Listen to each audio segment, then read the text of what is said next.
Your creative career won't look like you imagined, but it can become something better. Today, we're exploring how Kara Klinger reinvented herself and what that means for you and your own creative future. Welcome back to Reinvented Arts. I'm Brent Lindstrom, helping you not just be a struggling artist, but a working creative. And in this episode, we're talking about the long game. How to build a creative life that evolves with you. Kara Klinger's story isn't just about writing or resale. It's about adaptability, community, and building a life where creativity and income support each other. Let's start with how she used storytelling to transform her business, and we'll see how her business transformed her storytelling. Yeah, I saw that when I was reading in your book. It said something to the effect that you'd get people who would make quilts out of little remnants because of the story behind those remnants. Yeah. And then they'd make a journal. This whole piece came from all over. I was listening to one thing once. It was a book, I can't remember who by, but they were on eBay selling and actually doing something similar to what you're doing, but they realized that if they went out and they found some, they could buy anything, they could even get something for free, just some little weird trinket. Then they'd write a story about it, put it up on eBay, and sell it for $100. And found out that a lot of times that it was the story that was selling the items more than the actual item itself, because the actual item wasn't anything special. It's something that you could find for 20. In fact, I think they said they went to the dollar store and picked it up for less than $1. And so, yeah, I think stories are really powerful and they can really help us to connect with people. And I think that's a key word is connect. You're connecting with a certain audience. I had a woman write into me just this past week. She left me this review, and she had bought a piece of fabric from me. And, if I have a piece of fabric and the last person who had it cut into it for whatever they were making, I will sell it as is. I don't pretend that it's bigger than it is. I give a measurement for it being smaller than it is, but I include the part that was cut out from. Quilters, crafters, sewists, whatever, we will use every single snip.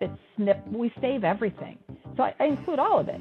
And so she wrote to me and she said, I can tell that the last person who had this made a dress from this fabric. And she said, and I can still smell her perfume. And she said, but I like it. It makes me feel connected to the last person that had it.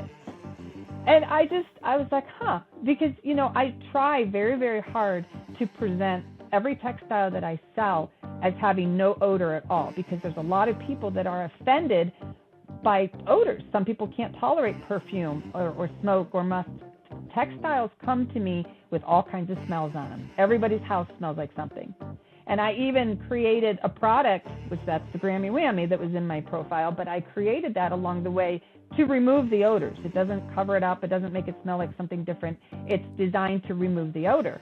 And so I was really surprised that she received something that still smelled like perfume. Now I'm thinking, oh gosh, I have to go back and deodorize that batch because somebody else might not think it's so great, But yeah, people it's interesting that they get connected that way. This is the secret most artists overlook. Storytelling isn't just books or films, it's a business skill. It builds community, it increases value, it differentiates you in a crowded market, and the market is super crowded.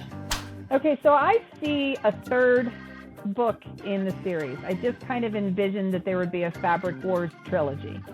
So I have, there's probably the first 4 or 5 chapters that are outlined on my computer. So that's there.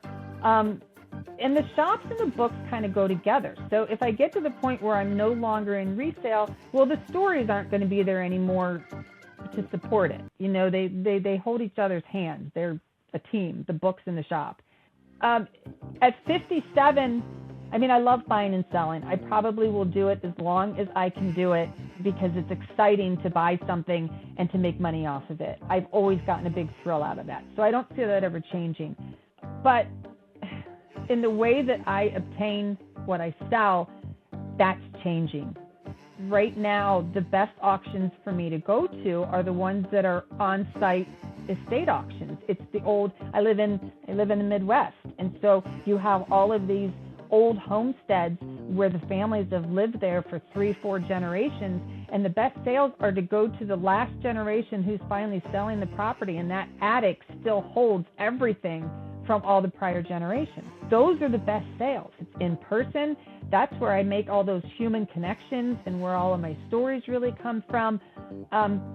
So what's happening with technology, auctioneers have discovered that going to an online format and disposing of these estates online makes more money for them. It's less work for them. It's less overhead. It's less employees. It's less everything and more money. The older auctioneers that appear a lot in my books are diehards, and as long as they're still here and still doing it, they're going to keep doing it the way they're doing it. They like the way they're doing it. They like the people aspect. This latest technology rush is losing the people aspect. All the way up to the AI. Don't get me started on AI.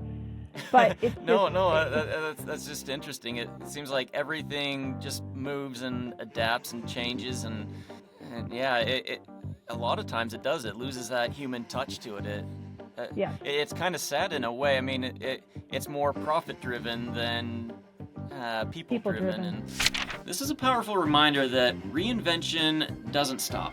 Even at 57, she's planning new books, new stories, new chapters. Creativity doesn't expire, but the way you express it might evolve.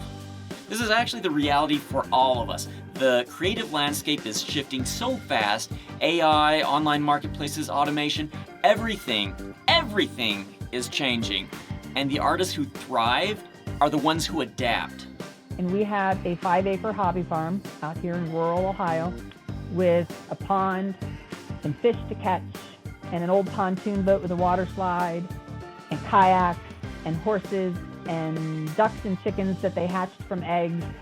And the kids, all 8 of them, for a week every summer, come to Camp Klinger. Honestly, it's got to be about priority and not about money for me. If I went hardcore on everything that I am doing that could potentially make money, if I did that 24/7, I'd probably be banking all kinds of money. We're in a situation right now, I mean, we're not rich. It was never the goal, but our house is paid for, we're debt-free, our cars are paid for. We're in a comfortable position where it's not urgent to have to bring home the bacon all the time, and I've lived that life for most of my adult life, so it's kind of nice to sit back and not feel that pressure from it, but I don't.